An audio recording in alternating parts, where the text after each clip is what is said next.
I am. Hey, last time I heard, because I haven't seen you for so long, you were engaged. Is that still happening? Oh yeah, I now live with my girlfriend Katie. We live together. We're basically like conjoined twins. In fact, I'd say this little outing today is the first time I ventured out of the nest in close to it'll be at 2.5 years. I really have just basically just living with this chick, only spending time with her. I've basically cut myself off from the rest of the world, and her and I, we just fucking hang out all the time. You know, she's like you know, just my best mate. You know, even actually talking about it just makes me want to cry. Really? Yeah, That's sick. She's just the best person. You know, I'm fucking awful at organisation. I can't pay my rent, can't pay my bills. I'm fucking always short of cash, but she doesn't care. She's got a really good job, and she just fixes me up with everything I need. And she basically is like, you know, sus as it sounds, a bit like a mum figure, really, because she just looks after me. No, that's good, dude. That's fucking great. You know, fucking, it kind of reminds me of Pete's girlfriend, who fucking, you know, makes. Is Pete got a girlfriend? Oh man, she is so fucking ugly. She is the worst. She is such a bitch. She is fucking evil to him, and they break up every week. Like, no, without a doubt, every single week they'll break up. Because they fucking have these mad fights. She's a psychopath. I think she's bipolar. Seriously. Really? Yeah. How did you meet this girl? Well, that's the big question. He reckons he met her at the fucking Longueville or local pub near his house, but she lives in the Cross. I reckon he met her on RSVP or something. Oh, well, lots of people are doing that. Oh, yeah, and that's fine. That's fine. He just, you know, he wouldn't admit. He didn't even tell us that he had a girlfriend for a whole year. He wouldn't tell anyone. No one knew about her until Will Pym bumped into her on the street. And he was like, what's this? And yeah, it's like, what the fuck's Pete doing with a girl? But no, like in the end, he had to come clean, and we met her, and I've vowed now never to have anything to do with her ever since she called me up and told me off because Pete was coming to my house. You know, like. He tells us two different things. Like, he'll say to her, you know, all right, I'm going to go to the fish markets with you, and then he'll tell me, all right, I'm coming around for a croc. And then, you know, he'll get stuck in the middle of this little limbo world, and fucking, she'll be screaming at him and saying, fucking, yo, fucking cunt, we're going to break up. And I'll be saying, mate, you're a dog, you just fucking promised me this. I've been waiting 2 hours for you. Now you're fucking not going to fucking come along.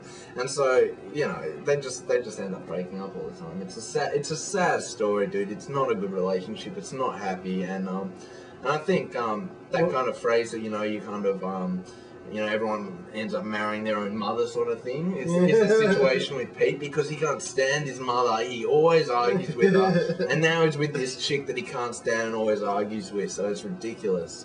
It is kind of that is kind of the weird thing, though. I think with quite a lot of sexual relationships between males and females, it can take on a similar sort of, you know, thing. Like dynamic sort of. Dynamic, yeah. I mean, they say that, you know, people look for their father or mother in their lovers, but that's just sick and gross. We don't need to go there. No, it's true, but like in the case of, you know, taking care of someone and shit like that, just help yourself if you want to see and stuff.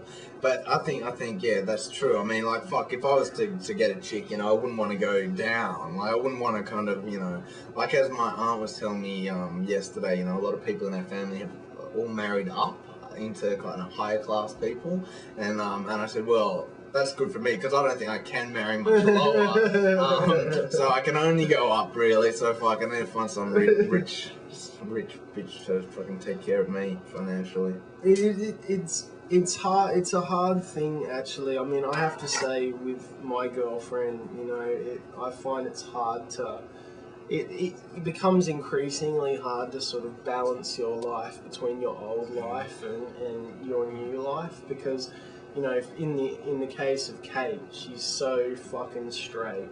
She doesn't smoke, doesn't drink, never has touched drugs, is just completely and utterly focused on her career. She works really, really hard, and like her vices in life is chocolate and snuggling. You know, that's like as dangerous as her life gets, basically.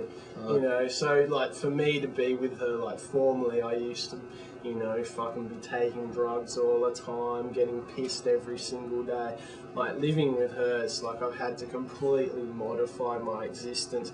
But that was kind of the thing that I decided at the time was, you know, that I was sick of fucking just being a bum and just fucking up my whole life. And because that's what we were all doing. Like, apart from people like Azza and stuff that went off and did things with Earl and shit. Like, even people like Pete that had a job and fucking Jay, we were all into drugs and stuff. We were all fuck-ups, you know? So, like, I reckon that's a mentality of all of us. I think we all feel that we've lost all our mates and stuff now because we're, what, 27, 28 now? And just, I have to say, once you hit 20...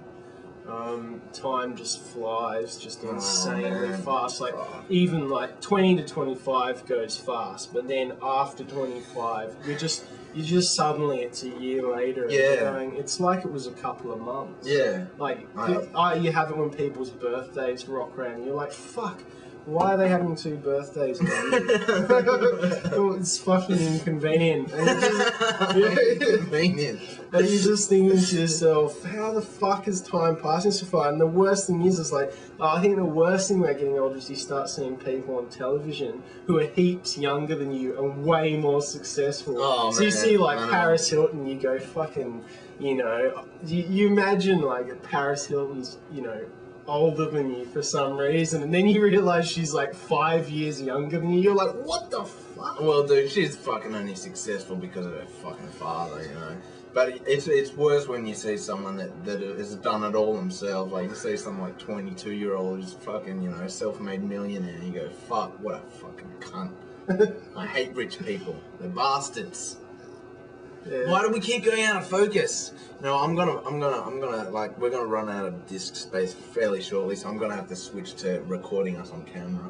Because we're gonna have to catch this whole interaction and make it into like a 5-part series. I see. Yeah. Well, I don't know how stimulating it's going to be for audiences if there is going to be any. Trust me, trust me, Sam, there is at least 20 people that watch every single video I put out religiously. Really? Okay, the highest I've got is 2,000, and one day I was number 7 most viewed comedian on all of YouTube. Really? Number 7 in one day, yeah. That's incredible. I know, I can't believe it. Well, actually, I have to say, folks at home... Wait till we get focus. Folks at home, I always have told everyone I meet, regardless of whether or not they want to hear about it, it's just like I'll meet some person on the street and I'll just start telling them about this guy called Nick Hill. And look, people were just sitting there just going, what the fuck is this guy talking about this for? But you just can't help but talk about Nick. It's like, Nick is the funniest person you've ever met in your whole life. Like, often I find myself doing things and I'm going, well, you know, Nick would have done this, so it's all good. Like, he's like everyone's alter ego. If you've ever done anything naughty or stupid in your life, you can always just think, oh no, Nick's done heaps worse. Yeah, so it's like when I ended up in jail for the night, which was about 3 years ago. I ended up in jail, and I remember thinking of Nick being in jail, and I was like, oh, it's not so bad.